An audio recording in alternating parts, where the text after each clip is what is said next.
18 की इस उम्र तक आते आते आसिया जिंदगी के तमाम रंग से वाकिफ हो चुकी थी। वो जब पैदा हुई तो उसने माँ को खो दिया था। इस वक्त आसिया की जिंदगी की दर हकीकत तो यही थी कि भले ही उसका कोई अपना परिवार न था और ना कोई रिश्तेदार, लेकिन वक्त ने आसिया की जिंदगी की इन तमाम कमियों को पूरा कर दिया था। उसके पास शबनम के रूप में माँ थी, एक परिवार था और ढेर सारे रिश्ते थे जो उससे मोहब्बत करते थे। वैसे तो आसिया इनायत की बीवी शबनम को भाभी कहकर पुकारती थी, लेकिन शबनम आसिया को अपनी बेटी की तरह प्यार करती थी। शबनम की 2 बेटियां थी, इशरत और नुसरत। दोनों आसिया से 2-3 साल ही छोटी थी और तीनों में खूब पटती थी। इसकी वजह यह थी कि शबनम अपनी दोनों बेटियों जैसा प्यार आसिया को भी करती थी। वह आसिया की छोटी छोटी ख्वाहिशों का भी ख्याल रखती। वो शबनम ही थी जिसकी वजह से आसिया ने 12वीं में टॉप किया था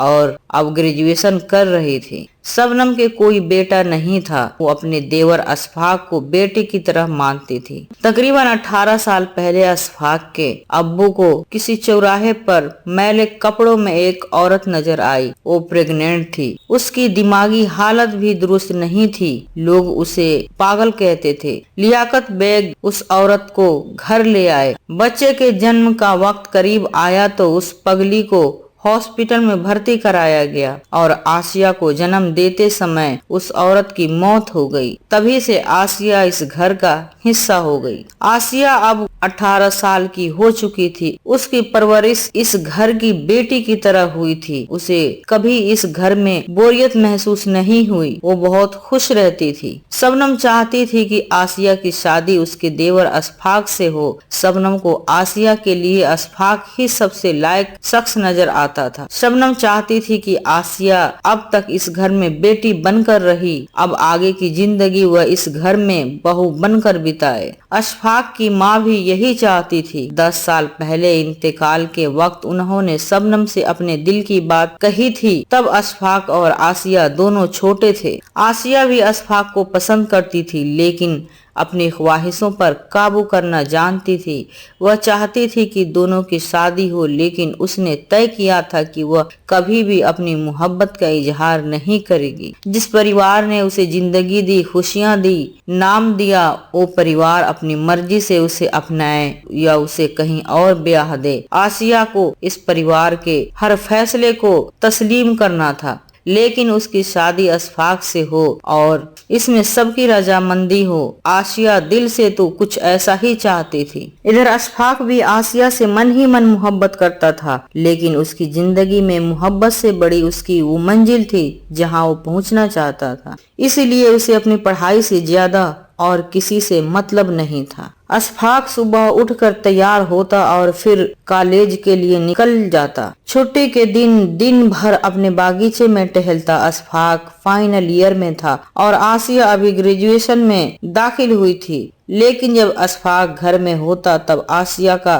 पढ़ाई में मन ही कहाँ लगता। आसिया हर वो बहाना ढूंढती जिससे वह अशफाक के करीब पहुंच सके। किसी न किसी बहाने से जब भी आसिया अशफाक के करीब पहुंचती, अशफाक भी आसिया को करीब देखकर खुश होता, लेकिन दोनों में से कोई किसी से अपनी दिल की बात न कह पाते। अशफाक को आसिया से मोहब्बत थी, लेकिन अभी वह मोहब्बत को मुसीबत समझता था। अशफाक ने तय किया था कि जब तक वह कामयाब नहीं हो जाता तब तक उसे मोहब्बत से दूरी बनाए रखना था। चुनाव की तारीख तय हो चुकी थी। अशफाक के घर में नेताओं का जमवाड़ा लगना शुरू हो चुका था। अशफाक के बड़े भाई इनायत ने पर्चा दाखिल कर दिया था। इस बीच अशफाक पर भी जिम्मेदारियां बढ़ गई थी, लेकिन वह सियासत से दूरी बनाए रखता था। उसे यह सब फिजूल लगता था। अशफाक का सियासत से चिढ़ना, यह बात इनायत को नागवार गुजरती थी। अशफाक की कुछ बातों से अशफाक के मझले भाई सत्तार को तकलीफ होती थी। इसलिए अशफाक के दोनों बड़े भाई यही चाहते थे कि अशफाक जल्द अपनी पढ़ाई पूरी कर अमेरिका सेटल हो जाए। शाम का वक्त था और इस वक्त अशफाक अपने सभी जरूरी कामों से फारिग होकर बागीचे में बैठा मौसम का लुत्फ ले रहा था। तभी उसे आसिया चाय का कप लेकर आती हुई नजर आई। बादल उमड़ रहे थे, बिजली की कड़कड़ाहट से तेज तो आसिया के दिल की धड़कनें शोर मचा रही थीं, लेकिन अशफाक आसिया के दिल की बेचैनी से बेखबर बागीचे में तन्हा बैठा किसी सोच में डूबा हुआ था। थोड़ी देर में ही अशफाक ने आसिया को अपनी ओर आते हुए देख लिया। आसिया करीब आई और उसने चाय का कप अशफाक की ओर बढ़ाते हुए कहा, काफी थक गए होंगे आज तो। अशफाक ने आसिया की ओर देखा और नजरें मिलाने से बचने की नाकाम कोशिशें करते हुए बोला, हाँ वैसे मैं मेहनत करने से जितना नहीं थकता उतना लोगों के बीच रहने से थक जाता हूँ। मुझे ये सब पसंद नहीं है। सियासत में मुब्तला होना यह सब फालतू लोगों का काम है। दिन भर झूठ बोलो, झूठी हंसी हंसो, साफ और चमकते चेहरों के पीछे असली गंदा चेहरा छुपाए रखो। यह सब मुझसे नहीं हो पाता आसिया।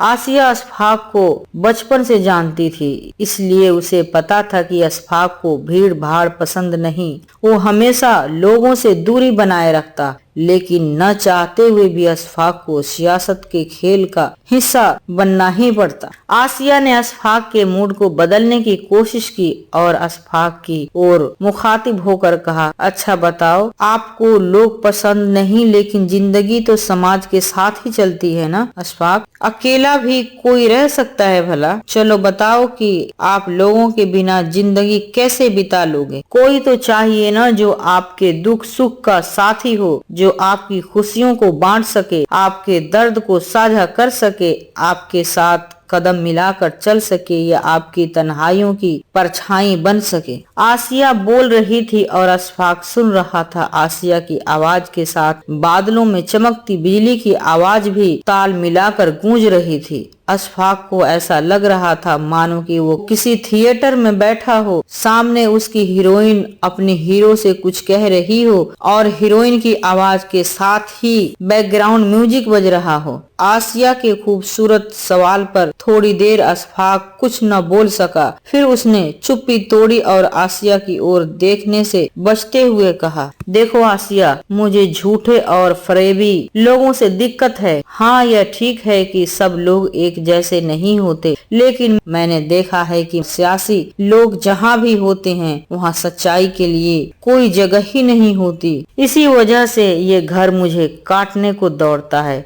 लेकिन क्या करूं, अभी यहाँ से निकलने में वक्त है। छोटी सी जिंदगी है, इस जिंदगी को खूबसूरती से बिताना ही मेरा मकसद है। अशफाक की बात खत्म होते ही फिजाओं में बिजलियां जोरों से कड़क उठी। ऊपर शोर था, लेकिन जमीन के इस हिस्से पर खामोशी छा चुकी थी। आसिया जानती थी कि अशफाक को कुछ बातों से चिढ़ है। इसी वजह से आसिया ने बात को घुमाने की कोशिश की और बोली, आज मौसम कितना सुहाना है ना अशफाक। अशफाक ने आसिया के इस खूबसूरत से सवाल का कोई जवाब नहीं दिया। फिर से थोड़ी देर खामोश रहने के बाद बोला, खड़ी क्यों हो, बैठ जाओ। अशफाक के इस लफ्ज ने आसिया के अंदर की मोहब्बत को जगा दिया। वह थोड़ी देर के लिए मोहब्बत की बगिया में गुम हो चुकी थी। उसके आसपास फिजाओं में मोहब्बत की हवाएं चलने लगी थी और मोहब्बत की ये दिलकश हवाएं आसिया को भी आसमानों के सफर पर लेकर उड़ जाना चाहती थी। आसिया के होंठ हिले और आवाज निकली, मैं आपके बराबर में किस हक से बैठूं। अशफाक देख चुका था कि अभी अभी आसिया हवाओं के साथ उड़ चली थी, लेकिन वह नहीं चाहता था कि आसिया के दिल में उठ रहे मोहब्बत के सैलाब में अशफाक भी डूब जाए। इसीलिए उसने मोहब्बत के इस खुशगवार मौसम को पतझड़ में बदलना वाजिब समझा। अशफाक ने आसिया से कहा, नहीं बैठना तो मत बैठो, जाओ और अपना काम देखो। आसिया भी अशफाक के रग रग से वाकिफ थी। अशफाक के बदलते मूड को कैसे काबू रखना है वो जानती थी। आसिया बोली, जनाब ने इतने प्यार से बैठने की इजाजत दी है तो बैठ ही जाती हूँ। अरे दोस्ती का हक ही काफी है साथ बैठने के लिए। मोहब्बत से लबरेज दो जवां दिलों को इस तरह करीब बैठा देखकर मौसम और भी ज्यादा हसीन हो गया। हवाओं ने रुख बदला और एक तेज हवा के झोंके ने आसिया के चुनरी को गले से आजाद कर बागीचे के उस पार फेंक दिया। शायद मौसम को भी आसिया के हुस्न की गहराइयों को करीब से झांकना था। यह हवाओं की हिमाकत अशफाक पर मौसम की मेहरबानी थी। शायद यह मौसम की मेहरबानी ही थी कि अशफाक ने पहली बार आसिया को इस तरह बिना चुनरी के देखा और फिर देखता ही रह गया। इस बीच न जाने कब अशफाक ने आसिया का हाथ अपने हाथों में थाम लिया। आसिया बेसुध हो चुकी थी, लेकिन इतने होश में थी कि अशफाक के हाथों की गर्मी को महसूस कर सके। तेज बिजली कड़की और अगले ही पल आसिया अशफाक की बाहों में समा चुकी थी। हवाएं तेज थी, लेकिन दोनों की दिल की धड़कनें थम गई थी। थोड़ी देर के लिए ही सही, वक्त भी जैसे रुक सा गया था। बादलों के बीच से बिजली की कड़कड़ाहट और उस कड़कड़ाहट से आती तेज चमकती रोशनी में आसिया का चेहरा बार बार चमक उठता था। ऐसा लग रहा था जैसे बादलों के बीच बड़ा सा कैमरा लिए बैठा कोई कैमरामैन आसिया और अशफाक की तस्वीरें ले रहा हो। हल्की हल्की बारिश शुरू हो चुकी थी। चेहरे पर ठंडी बूंदों की हल्की फुहार पड़ते ही दोनों होश में आ चुके थे। दोनों की दिल की धड़कनों ने धक धक करना शुरू कर दिया। नीम बेहोशी से निजात पाते ही अशफाक ने आसिया को खुद से अलग किया। दोनों का चेहरा बारिश की फुहार में भीगा हुआ था। इस फुहार के पीछे दोनों के हसीन चेहरों पर शर्मिंदगी साफ झलक रही थी, लेकिन इस शर्मिंदगी के पीछे दोनों के चेहरों पर बेपनाह मोहब्बत का एहसास भी साफ झलक रहा था, जिसे इस वक्त कोई भी पढ़ सकता था। एक दूजे की बाहों से अलग होते ही अशफाक ने आसिया से कहा, तुम यहीं बैठो, मैं तुम्हारी चुनरी लेकर आता हूँ। आसिया कुछ बोलने की हालात में नहीं थी। उसे आज पहली बार अपनी मोहब्बत का जवाब मोहब्बत से मिला था, और आज पहली बार आसिया ने अशफाक की आंखों को पढ़ा था, और आज पहली बार ही आसिया ने उन आंखों की गहराइयों में उतरकर भी देखा जहां सिर्फ वही थी, दूसरा और कोई न था। सिर्फ आंखों में ही नहीं, बल्कि आज आसिया ने अशफाक के दिल की धड़कनों में भी खुद को पा लिया था। उसे लगा कि यह एहसास लेकर अब वह मर भी जाए तो उसे कोई गम न होगा। थोड़ी देर में ही उसके ख्वाबों का शहजादा उसका दुपट्टा उठा लाया। आसिया ने झट से अशफाक के हाथों से अपनी चुनरी खींची और चाय का कप उठाए बिना वहां से निकल गई। शबनम अपने कमरे की खिड़की से सारा नजारा देख चुकी थी। बागीचे में चल रही मोहब्बत की ये कहानी बड़े पर्दे पर चल रही किसी फिल्म के रोमांटिक सीन जैसी थी। जब आसिया अशफाक के हाथों अपनी ओढ़नी लेकर भागी, तब शबनम को लगा कि फिल्म का इंटरवल हो चुका है। रियल जिंदगी की इस हसीन पिक्चर का एक एक सीन शबनम के दिमाग में अब भी चल रहा था। वो बहुत खुश थी कि हकीकत में अभी जो फिल्म वो देख रही थी उसकी हीरोइन उसकी बेटी थी, और इस फिल्म का हीरो अशफाक था, जिसे वो अपनी बेटे जैसा प्यार करती थी। शबनम के कोई बेटा नहीं था, लेकिन अशफाक के होते उसे बेटे की जरूरत भी नहीं थी। आज शबनम को गुमान हुआ कि उसके बेटे जैसा देवर अशफाक को उसकी महबूबा और उसकी बेटी जैसी आसिया को उसके ख्वाबों का शहजादा मिल चुका है। बारिश तेज हो गई थी। अशफाक भीगते हुए चाय का खाली पड़ा कप हाथों में उठाए अपने कमरे की ओर निकल पड़ा था। थोड़ी देर बाद शबनम भी अपने कमरे से निकलकर सीधे अशफाक के कमरे की ओर बढ़ चली। तब तक अशफाक कपड़े बदलकर एक किताब हाथ में लिए पढ़ने की कोशिशों में मुब्तला हो चुका था। दरवाजे पर आहट हुई। अशफाक ने दरवाजा खोला तो सामने शबनम थी। अरे भाभी जी, इस वक्त कोई काम था क्या? शबनम मुस्कुराई और बोली, हाँ जरूरी काम था। थोड़ी देर पहले मैंने बागीचे में एक खूबसूरत रोमांटिक सीन देखा था, उसी के बारे में कुछ बात करनी है आपसे अशफाक। इतना सुनकर अशफाक सकपका गया जैसे उसकी चोरी पकड़ी गई हो। कुछ बोल पाता इससे पहले ही शबनम ने कहा, देखो अशफाक, तुम मेरे देवर नहीं मेरे बेटे जैसे हो, और आसिया मेरी बेटी जैसी है। मैं चाहती हूँ कि जो मैंने बागीचे में देखा वो सच हो जाए। मैं तुम दोनों के मोहब्बत की फिल्म को अपने दिल के पर्दे पर जिंदगी भर देखना चाहती हूँ। तुम दोनों की मोहब्बत की इबारत को जिंदगी भर पढ़ना चाहती हूँ और तुम दोनों के एक साथ होने का एहसास के साथ ही मर जाना चाहती हूँ। तुम आसिया का हाथ जिंदगी भर के लिए थाम लो अशफाक, मैं बस यही चाहती हूँ। मेरी तबीयत ठीक नहीं रहती,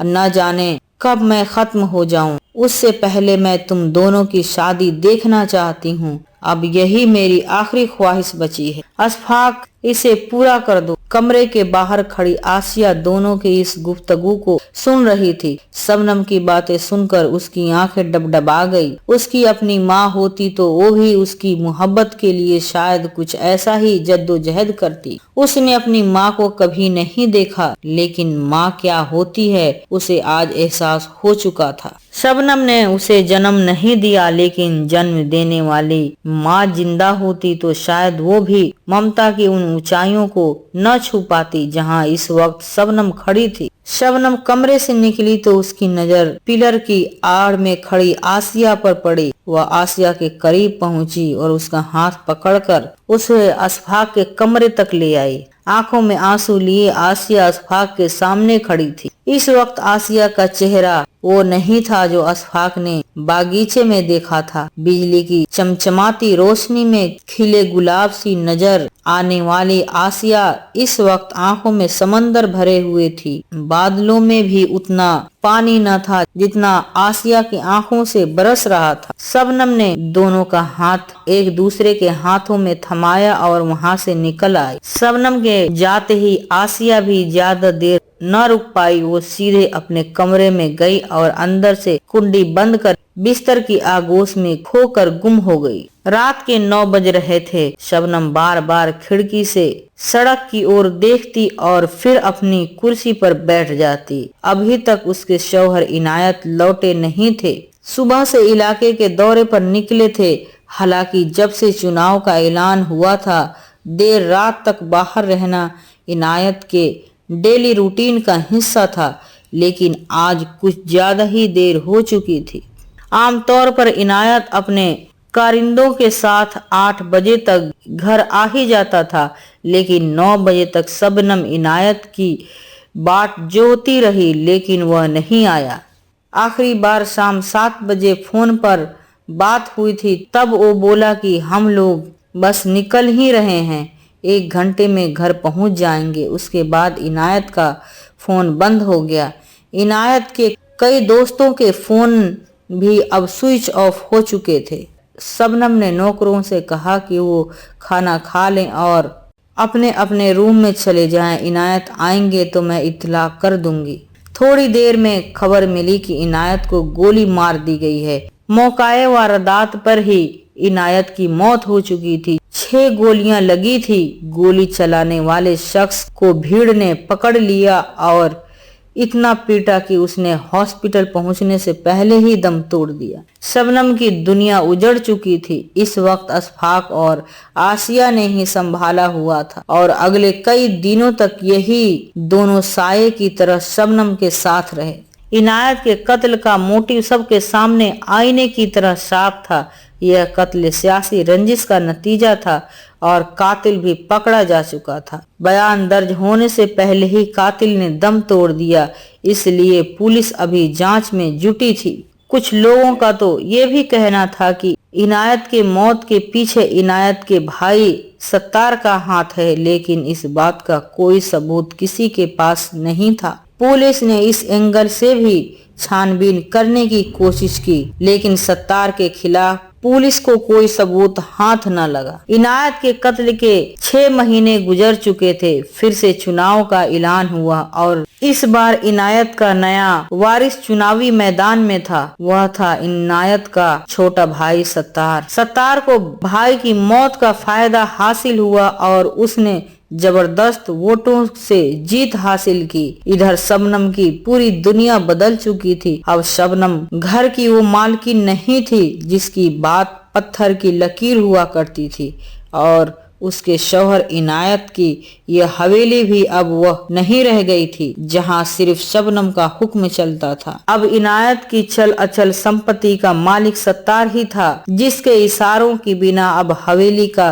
पत्ता भी नहीं हिलता। इनायत जिंदा था तभी अशफाक ने एक अमेरिकन कंपनी में जॉब के लिए अप्लाई किया था। 2 महीने पहले ऑनलाइन इंटरव्यू दे चुका था, जिसका नतीजा था कि अमेरिका से अशफाक का कॉल लेटर आ गया। अशफाक अपने बाप दादाओं की विरासत पर मौज करने के लिए पैदा नहीं हुआ था। वह चाहता था कि वह खुद से अपना वजूद कायम करे और अब यहाँ पड़े पड़े सत्तार की रहनुमाई पर चलना भी उसके लिए मुश्किल था। लेकिन अब वो अकेला नहीं था। बड़ा भाई इनायत जिंदा था तब तक अशफाक अपने हौसलों के पंख पर बेफिक्र होकर जहां चाहे उड़ सकता था, लेकिन अब उसे शबनम और आसिया की बहुत फिक्र थी। इनायत की मौत के बाद से शबनम लगातार बीमार रहने लगी। इस वजह से भी अशफाक की चिंता बढ़ गई थी। सत्तार जालिम इंसान था। चुनाव जीतने के बाद तो वो और भी ज्यादा ताकतवर हो चुका था और अपनी ताकत का गलत इस्तेमाल वो सियासत में ही नहीं घर में भी करने लगा था। सत्तार को किसी की परवाह नहीं थी। उसकी नजर में अब शबनम की हैसियत किसी नौकरानी से ज्यादा न थी। शबनम की दोनों बेटियों से भी वह बुरा सलूक करता था। सत्तार का यह बर्ताव अशफाक के लिए बहुत ही नागवार गुजरता था, लेकिन सत्तार को कुछ कह सके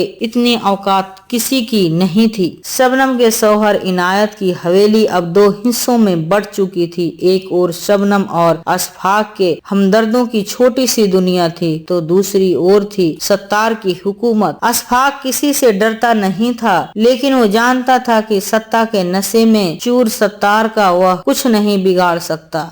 अमेरिका जाने के बारे में अशफाक बहुत ही दुविधा की स्थिति में था और जब भी वो ऐसी किसी परेशानी में होता था, एक माँ की तरह शबनम ही उसे सही रास्ता दिखलाती थी। शबनम के समझाने पर ही अशफाक अमेरिका जाने को तैयार हुआ और उसने तय किया कि वहाँ खूब मेहनत करेगा और जल्द ही शबनम और आसिया को भी वहीं अपने पास बुला लेगा। अशफाक के अमेरिका जाने की तारीख तय होने से सबसे ज्यादा परेशान आसिया थी, लेकिन वो कर भी क्या सकती थी। उसने तय किया कि इन 15 दिनों में वो अशफाक से बिल्कुल न मिलेगी। बड़े से बंगले के अंदर इतनी जगह तो थी कि वो खुद को अशफाक से छुपाए रख सके। आसिया की यह कवायद सिर्फ इसीलिए थी ताकि उसे अशफाक के बिना रहने की आदत पड़ जाए। और फिर वह दिन भी आ गया जब अशफाक सामान हाथ में लिए घर से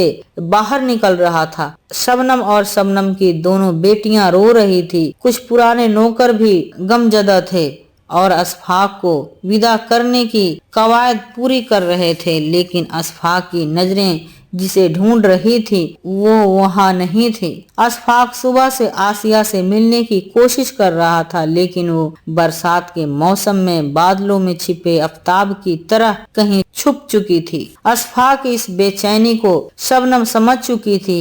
वह अशफाक के करीब आकर धीरे से बोली, आप निकल जाइए अशफाक, आसिया इस वक्त आपसे मिलने के हालात में नहीं है। अशफाक भी पसे मंजर को समझ चुका था। पिछले 15 दिनों से अशफाक ने आसिया के बदले हुए बर्ताव के महसूस भी किया था। वो जानता था कि आसिया के इस बेरुखी के पीछे उसकी बेपनाह मोहब्बत छुपी हुई है, लेकिन यह कैसी मोहब्बत है जो 7 समंदर पार जाने वाले महबूब के लिए 7 कदम भी आगे न बढ़ा सके। हवेली की ऊपरी मंजिल से छज्जे की आड़ में छिपी आसिया अशफाक को जाते हुए देख रही थी और शायद उसने अशफाक के दिल की वो बेचैनी भी महसूस की जो सिर्फ आसिया के लिए ही थी। अशफाक को अमेरिका पहुंचे 2 महीने से ज्यादा का वक्त गुजर चुका था। उसके जॉब उसके मन माफिक थी। अशफाक खुश था कि जल्द ही वह इतना कमा लेगा कि वह अमेरिका में खुद का बिजनेस शुरू कर सके। अपनी खुशी को वह शबनम से बांटता रहता। जब भी समय मिलता शबनम की दोनों बेटियों से भी अशफाक की फोन पर बातें हो जाया करती, लेकिन आसिया ने इन 2 महीनों में अशफाक से एक बार भी बात नहीं की। अशफाक का जब भी फोन आता वो पूरे कॉल के दौरान वहीं आसपास ही रहती, लेकिन जब अशफाक उससे बात करने को कहता तो आसिया वहाँ से बहाना बनाकर निकल जाती। यह सिलसिला 1 साल तक चलता रहा। इन 1 सालों में अशफाक ने बड़ी तरक्की हासिल की। अशफाक को सॉफ्टवेयर में महारत हासिल थी। उसके इस हुनर की वजह से एक सॉफ्टवेयर कंपनी ने अशफाक को 20% का पार्टनर बना लिया था। अशफाक की और मेहनत का ही कमाल था कि यह नई कंपनी बड़ी सॉफ्टवेयर कंपनियों को टक्कर देने लगी। अब अशफाक के लिए आसिया, शबनम और उसके बच्चों को अमेरिका बुलाना मुश्किल काम नहीं रह गया था, लेकिन वो कंपनी के कामों में इतना मशगूल हो चुका था कि उसके पास इस ओर सोचने का वक्त ही न था। अब वो शबनम के पास पहले की तरह फोन भी नहीं करता था। हफ्ते में कभी थोड़ी देर के लिए शबनम से फोन पर बात हो जाती। अशफाक के लिए अब इतना ही काफी था। वो न तो शबनम के बच्चों से ही बात कर पाता और ना ही कभी आसिया के बारे में कोई जिक्र करता। आसिया के लिए इतना ही काफी था कि अशफाक वहाँ तरक्की की सीढ़ियाँ चढ़ रहा है और अपने काम से खुश है। उसकी इस खुशी में ही आसिया का सारा सुख छुपा हुआ था। सत्तार को सरकारी बंगला मिल गया था, लेकिन अब भी सरकारी बंगले में रहने की बजाय वो इसी बंगले से ही अपने सभी सियासी काम निपटाता था। धीरे धीरे सियासी सरगर्मियां भी तेज होने लगी थी, क्योंकि अगले चुनाव में 1 साल से कम का वक्त ही बचा था। सत्तार उपचुनाव में जीतकर विधानसभा पहुंचा था और अब पूरे स्टेट के चुनाव होने वाले थे। सत्तार बंगले पर होता तो शबनम के साथ घर के तमाम लोग दहशत में रहते, क्योंकि उसका बर्ताव किसी के साथ भी अच्छा नहीं था। बात बात पर रुतबे की धौंस दिखाना उसकी आदत बन गई थी। सत्तार के साथ साये की तरह रहने वाले उसके कुछ कारिंदे तो उससे भी ज्यादा बुरे थे। वो गंदी नजर से शबनम और उसकी बेटियों को देखते। यह सब शबनम के लिए नाकाबिले बर्दाश्त था, लेकिन वो कहती भी तो किसे। शाम का वक्त था। शबनम और आसिया दोनों किचन में रात का खाना बनाने में जुटे थे। वो भी वक्त था जब पूरे घर का खाना एक ही किचन में बनता था और फिर सभी लोग एक साथ बैठकर खाते थे। लेकिन अब आसिया, शबनम और उसकी 2 बेटियों का खाना ही इस किचन में बनता था और इस किचन का खर्च अशफाक भेजता था। इतनी बड़ी हवेली में अब केवल 2 कमरे और एक किचन का इस्तेमाल ही शबनम कर सकती थी। बाकी की पूरी हवेली पर सत्तार का कब्जा था। हर कमरे में कुछ न कुछ भर दिया गया था और ऊपर से मोटे मोटे ताले जड़ दिए गए थे। रात के वक्त शबनम अपने कमरे में थी कि दरवाजे पर दस्तक हुई। शबनम ने दरवाजा खोला तो सामने सत्तार का खास आदमी मुन्ना खड़ा था। चेहरे पर जाली मुस्कान लिए वो शबनम से बोला, भाईजान ने आपको याद किया है, बैठक में आ जाइए, उन्हें आपसे कुछ बात करनी है। इतना कहकर वो वहाँ से चला गया। शबनम के माथे पर पसीना साफ झलक रहा था। सत्तार का बुलावा था, शबनम मना नहीं कर सकती थी। आसिया शबनम के साथ ही दरवाजे पर खड़ी थी और दरवाजे पर खड़े सत्तार के कारिंदे को हिकारत भरी निगाहों से देख रही थी। पूरा जल्लाद लग रहा था। शबनम ने दरवाजे पर खड़े मुन्ना से कहा, तुम चलो, मैं आ रही हूँ। मुन्ना के जाते ही आसिया झट से शबनम के आगे खड़ी हो गई और बोली, भाभी मैं भी आपके साथ चलूंगी। शबनम ने कहा, नहीं, तुम यहीं नुसरत और इशरत के साथ रहो और जब तक मैं वापस न आ जाऊं अंदर से कुंडी बंद रखना। महफिल सजी हुई थी। बैठक में कई लोग बैठे थे। कुछ दाढ़ी वाले थे तो कुछ हट्टे कट्टे पहलवान नुमा लोग थे और इन सब के बीच कुछ औरतें भी बैठी थी। सभी बातचीत में मुब्तला थे, लेकिन शबनम के बैठक में दाखिल होते ही वहाँ खामोशी छा गई। कुछ लोग उठकर जाने लगे तो कुछ वहीं बैठे रह गए। सामने ही सत्तार बैठा था, जो शबनम को देखते ही बोला, भाभी आदाब, यहाँ बैठिए, मुझे आपसे कुछ जरूरी बात करनी है। सत्तार की बातों को सुनकर शबनम सोच में पड़ गई। इनायत की मौत के इतने अरसे बाद भी जिस शख्स ने कभी शबनम से सीधे मुंह बात तक नहीं की, उसे आज कौन सी जरूरी बात करनी थी। जो उसे यहाँ बुलाया। शबनम बोली, मुझसे ऐसी कौन सी जरूरी बात है, बताइए। देखो भाभी, मुझे सरकारी बंगला मिला है, वहाँ सब कुछ है, लेकिन एक औरत की कमी है। औरत के बिना महल भी वीरान ही लगता है। मेरा मतलब है कि मैं शादी करना चाहता हूँ और मैंने लड़की भी ढूंढ ली है। इतना कहकर सत्तार खामोश हो गया। शबनम ने चेहरे पर जबरदस्ती की मुस्कान लाते हुए कहा, यह तो बहुत खुशी की बात है। लड़की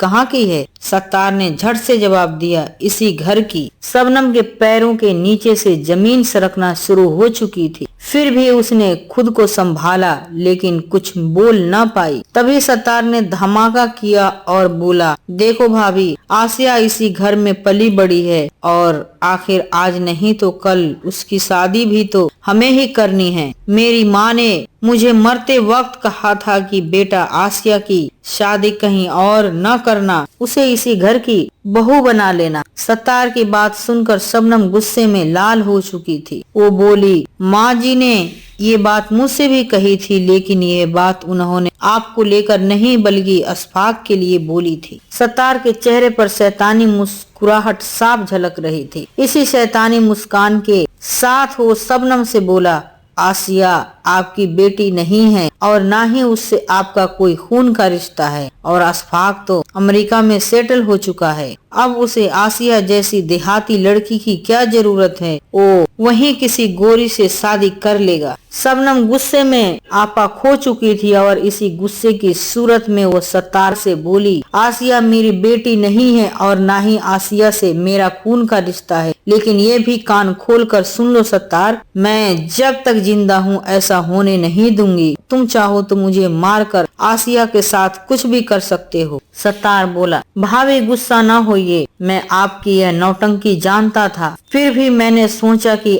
आपको जाहिर कर दूं। वैसे मेरे पास इतना फालतू टाइम नहीं है जो तुम्हें मारकर अपना वक्त जाया करूं और तुम्हारे खून से अपना हाथ गंदा करूं। मैं मुफ्ती को साथ लाया हूं और ये औरतें आसिया को सजाने संवारने आई हैं, क्योंकि आज रात ही निकाह की रस्म पूरी करनी है और सुबह वलीमा कर मैं कल ही यहाँ से निकल जाऊंगा। मेरे साथ मेरी नई नवेली दुल्हन आसिया भी होगी। शबनम की आंखों के सामने अंधेरा छा चुका था, फिर भी किसी तरह वो बैठक से निकलने की कोशिश करने लगी। तभी सत्तार के इशारों पर कुछ औरतों ने उसे पकड़ लिया और ले जाकर पीछे के कमरे में बंद कर दिया। थोड़ी देर में कुछ लोग शबनम के कमरे की ओर बढ़ चले, साथ में कुछ औरतें भी थी। दरवाजे को तोड़कर आसिया को बाहर निकाला गया। कई औरतें आसिया को लेकर दूसरे कमरे में चली गई। आसिया रोती रही, गिड़गिड़ाती रही, लेकिन किसी का दिल न पसीझा। इतनी हट्टी कट्टी औरतों के बीच उसकी एक न चली। ये औरतें मशीन की तरह थी, उनके अंदर हमदर्दी का कोई नामो निशान तक न था। बल्कि आसिया जितना चीखती ये औरतें उतना ही खुश होती। कुछ घंटों के भीतर ही वह दुल्हन बनाई जा चुकी थी, लेकिन लाल जोड़े में लिपटी किसी लाश जैसी। आसिया पूरे माजरे को अच्छी तरह समझ चुकी थी। उसे तो तभी एशियन होने का अंदेशा हो गया था जब सत्तार के लोग शबनम को बुलाकर ले गए थे। अब आसिया को खुद से ज्यादा शबनम की चिंता सता रही थी। कहीं सत्तार ने भाभी को कत्ल तो नहीं कर दिया, क्योंकि भाभी मर सकती थी, लेकिन आसिया के साथ सत्तार को मनमानी कभी न करने देती। औरतों के बीच में आसिया बैठी थी। मुफ्ती साहब ने निकाह पढ़ाया और आसिया की मर्जी पूछे बिना ही मुफ्ती साहब ने फतवा दे दिया कि आसिया और सत्तार का निकाह हो चुका है। अब से दोनों शौहर और बीवी हो चुके हैं। निकाह के बाद बाकी औरतें आसिया को लेकर एक कमरे में बंद हो गई। रात भर आसिया रोती रही, लेकिन उसके आंसुओं को पोंछने वाला कोई न था। सुबह होने पर सत्तार के लोग वलीमे की तैयारी में जुट गए और दोपहर होने तक सत्तार की गाड़ी को फूलों से सजा दिया गया था। आसिया ने अब तक कुछ न खाया था। उसकी जिद थी कि उसे एक बार शबनम भाभी से मिलने दिया जाए। थोड़ी देर में शबनम आसिया के सामने खड़ी थी, लेकिन उसकी हालत भी आसिया जैसी ही थी। दोनों एक दूसरे से लिपट कर रोते रहे। फिर दोनों को कुछ मजबूत बाजुओं ने खींचकर अलग कर दिया और कुछ ही पलों में आसिया को किसी सामान की तरह गाड़ी में ठूंस दिया गया। आसिया को लेकर सत्तार अपने सरकारी बंगले की ओर निकल पड़ा था। अब यहाँ शबनम अकेली रह गई थी। कई दिनों तक फूट फूट कर रोती रही शबनम के दर्द को महसूस करने वाली अब उसकी 2 बेटियों के अलावा इस बंगले में कोई और न था। पिछले 2 सालों में शबनम जिंदगी के कई हैरत अंगेज मोड़ से गुजर चुकी थी। बाप जैसे ससुर की मौत, प्यार करने वाले शौहर की मौत, प्यारे से देवर अशफाक की जुदाई और अब आसिया की दर्दनाक जुदाई, यह सब उसके लिए बर्दाश्त से बाहर की बातें थी। लेकिन 2 बेटियों का मुंह देखकर शबनम ने एक बार फिर हालात से समझौता कर लिया। शबनम को सत्तार से ज्यादा गुस्सा अपने देवर अशफाक पर था, जिसे वह बेटे की तरह समझती थी। अब वह शबनम को दुश्मन की तरह लगने लगा था। शबनम को लग रहा था कि अगर अशफाक के अंदर थोड़ी भी समझदारी होती तो आज आसिया जहन्नम में न जाती। अशफाक को खबर लग चुकी थी। शबनम की बड़ी बेटी इशरत ने फोन पर पूरा मामले को अशफाक के सामने रख दिया था। अशफाक में इतनी हिम्मत नहीं थी कि वह शबनम से फोन पर बात कर सके। वह सुबह बिस्तर से उठा और फोन चेक किया तो उसके फोन पर घर से तकरीबन 100 से ज्यादा मिस्ड कॉल दिखाई दे रही थी। सोते वक्त उसने फोन साइलेंट किया हुआ था और जिस वक्त अशफाक गहरी नींद में सोया हुआ था वो इंडिया के लिए दिन का वक्त था। उसे चिंता हुई कि आखिर ऐसा क्या हो गया। वो फोन मिला ही रहा था कि उधर से शबनम के नंबर से अशफाक के व्हाट्सएप नंबर पर कॉल शो होने लगा। उसने कॉल उठाया तो उधर से शबनम की आवाज सुनाई दी और उसने बताया कि कल रात तकरीबन 3 बजे के करीब सत्तार और उसके दाहिने हाथ मुन्ना को गोलियों से भून दिया गया। दोनों ने मौके पर ही दम तोड़ दिया। कत्ल के बाद कमरे में आग लगा दी गई। सत्तार के कत्ल पर 1.5 घंटे तक शबनम और अशफाक बातें करते रहे। अशफाक 2 दिन के अंदर ही इंडिया पहुंच गया। इशरत और नुसरत सुबह से चाचा के आने के इंतजार में थी। अपने चाचा के लिए दोनों ने मिलकर खाना पकाया था, जो अशफाक के आते ही उसके सामने परोस दिया गया। लेकिन 2 दिनों से ढंग से खाना न खाने के बावजूद अशफाक को भूख नहीं थी। उसने खाने की ओर देखा तक नहीं और शबनम के सामने किसी गुनहगार की तरह खामोशी की चादर ओढ़े बैठा रहा। कुछ देर की खामोशी के बाद अशफाक ने भाभी के हाथों को थाम लिया। पोस्टमार्टम रिपोर्ट के अनुसार सत्तार और मुन्ना की मौत गोली लगने से हुई थी। पुलिस की छानबीन में पता चला कि दोनों के शरीर में मिली गोलियां इजराइल में बने साइलेंट रिवॉल्वर से चली थी, जिससे फायरिंग के वक्त आवाज नहीं निकली थी। इन सभी जानकारियों के बावजूद पुलिस कातिल को नहीं पकड़ पाई। आखिरकार इस मामले की जांच CID को सौंपकर पुलिस ने इस केस से अपना पल्ला झाड़ लिया। शबनम की नजर में वक्त ने सब हिसाब बराबर कर दिया था। अब उसे वक्त से बस एक छोटी सी शिकायत बाकी रह गई थी, वो थी आसिया के साथ हुई नाइंसाफी। एक नाइंसाफी तो ये थी जो सत्तार ने आसिया के साथ किया और दूसरी नाइंसाफी ये हुई कि वो विधवा हो गई। यही सोचकर शबनम सीधे अशफाक के कमरे की ओर निकल पड़ी। कमरे में पहुंचकर वो अशफाक के बगल में खाली पड़े कुर्सी पर बैठ गई। शबनम को इस तरह अचानक कमरे में देख अशफाक को कोई हैरत नहीं हुई। उसे मालूम था कि शबनम किस वजह से आई है। अशफाक ने करीब पड़ी दूसरी कुर्सी उठाई और शबनम के बगल में बैठ गया और बोला, भाभी आसिया कैसी है? शबनम बोली, सत्तार की मौत को अभी हफ्ता भर ही हुआ है। आसिया बेहद गमजदा है। आसिया के सर पर मंडराते गमों के इन बादलों को छटने में अभी वक्त लगेगा। आसिया चुनाव लड़ी। चुनाव के नतीजे आ गए थे। आसिया ने रिकॉर्ड तोड़ वोट हासिल किए थे। इनायत हुसैन की हवेली पर पुराना दौर एक बार फिर नजर आने लगा था। अगले कई हफ्तों तक मुबारकबाद देने वालों की तांता लगा रहा। इस बीच शबनम बीमार हुई और उसे हॉस्पिटल ले जाया गया। जांच रिपोर्ट से पता चला कि शबनम कैंसर के आखिरी स्टेज से जूझ रही थी। शबनम भी जान चुकी थी कि उसकी मौत करीब है। अशफाक शबनम को अमेरिका ले जाने की सोच रहा था, लेकिन डॉक्टर्स ने बताया कि अमेरिका जाने का अब वक्त निकल चुका है। पिछले कुछ दिनों से शबनम की तबीयत ज्यादा खराब होने की वजह से अशफाक पूरे दिन हॉस्पिटल में शबनम के पास ही रहने लगा। एक दिन जब शबनम के बेड के आसपास अशफाक के अलावा कोई न था, तब शबनम ने अशफाक को नजदीक बुलाया और बोली, मैं तुमसे कुछ जरूरी बात बताना चाहती हूँ। कुछ राज मेरे सीने में छुपे हैं जिन्हें तुमसे बताए बिना मैं मर नहीं सकती। पहले तुम एक काम करो, आसिया और मेरी दोनों बेटियों को यहाँ बुला लो। अशफाक ने झट से फोन निकाला और इशरत से बोला कि वो नुसरत और आसिया के साथ जितना जल्दी हो सके हॉस्पिटल पहुँचे। अशफाक का फोन कट होते ही शबनम ने अशफाक से कहा, अशफाक, सत्तार का कत्ल मैंने किया था। शबनम की यह बात सुनकर अशफाक चौंक उठा। वो कुछ कहता कि शबनम की रुखी सी आवाज फिर से उसके कानों में गूंज उठी, तुम अमेरिका गए थे, रात के 2 बजे थे, हम तीनों माँ बेटी गहरी नींद में थे, तभी दरवाजे पर दस्तक हुई। मैंने दरवाजा खोला तो सामने मुन्ना था। वो बोला कि इशरत को भेजो, कोई काम है, भाई साहब ने बुलाया है। इतना सुनते ही मैंने जोरदार तमाचा उसके गाल पर जड़ दिया। चांटा पड़ते ही वो तमतमा गया और बोला, सत्तार भाई ने जैसे तेरे शौहर को दुनिया से विदा करवाया था ना, वैसे ही तू भी विदा हो जाएगी, इसलिए चुपचाप इशरत को मेरे हवाले कर दे। वो हम तीनों से ज्यादा ताकतवर था। उसने मेरी बेटी को बाहर खींच लिया और वो बाहर से कुंडी लगाकर उसे उठा ले गया। मैं दरवाजा पीटती रही, खींचती रही, चिल्लाती रही, लेकिन मेरी मदद के लिए कोई न आया। 1 घंटे बाद बाहर से बंद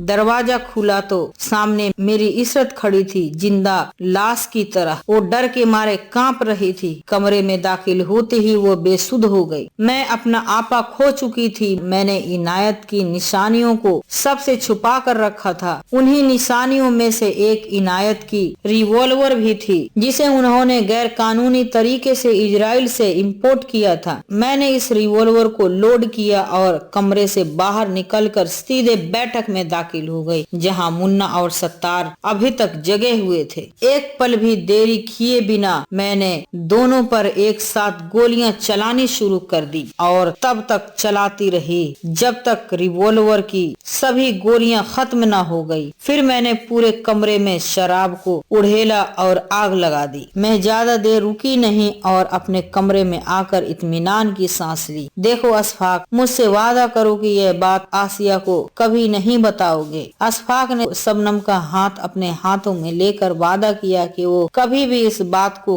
किसी के सामने जाहिर नहीं करेगा। आसिया हॉस्पिटल के अंदर दाखिल हो चुकी थी। साथ में उसके 2 बॉडीगार्ड भी थे, जिन्हें अंदर वार्ड में जाने की इजाजत नहीं थी। आसिया पहुंचते ही शबनम से लिपट कर रोने लगी। आसिया भांप गई थी कि उसकी यह माँ अब उसे छोड़कर जाने वाली है। शबनम आसिया का ही तो इंतजार कर रही थी। उसने आसिया का हाथ पकड़ा और अशफाक के हाथों में उसका हाथ थमा दिया और बोली, आसिया बेटी, अपनी मोहब्बत को संभालो, दोनों एक दूजे के हो जाओ और इसे मेरी आखिरी ख्वाहिश समझना। यही शबनम की आखिरी लाइनें थी। इशरत और नुसरत को चूमते हुए शबनम ने आखिरी सांसें ली। वक्त ने सारा हिसाब बराबर कर दिया था। सारे गुनहगार मारे जा चुके थे। सबका हिसाब हो चुका था। सबको इंसाफ मिल चुका था। इनायत का कातिल सत्तार था जो मर चुका था और सत्तार के कातिल की लाश इस वक्त हॉस्पिटल के बेड पर अशफाक की आंखों के सामने पड़ी थी। अशफाक की खो चुकी मोहब्बत अब फिर से उसके दिलों की धड़कन बन चुकी थी और आसिया की जिंदगी में एक बार फिर वह खुशियां लौट आई थी। कल तक जिसकी उम्मीद भी आसिया छोड़ चुकी थी। शबनम के लिए यही वक्त का इंसाफ था, लेकिन अशफाक की नजर में यह एक माँ का इंसाफ था। कहानी से सीख, सत्ता का नशा चढ़ जाए तो यह इंसान को हैवान बना देता है। राजनीति बुरी चीज नहीं है, लेकिन सत्तार जैसे लोगों ने राजनीति को बुरा बना दिया। जब तक अशफाक जैसे लोग राजनीति से दूरी बनाए रखेंगे, तब तक सत्तार जैसे दरिंदे राजनीति को गंदा करते रहेंगे। आपको यह वीडियो कैसा लगा कमेंट बॉक्स में जरूर बताएं। मेरे इस चैनल को सब्सक्राइब जरूर करें, क्योंकि मैं आपके लिए लाती हूँ सबसे ओरिजिनल कहानियाँ। शुक्रिया आप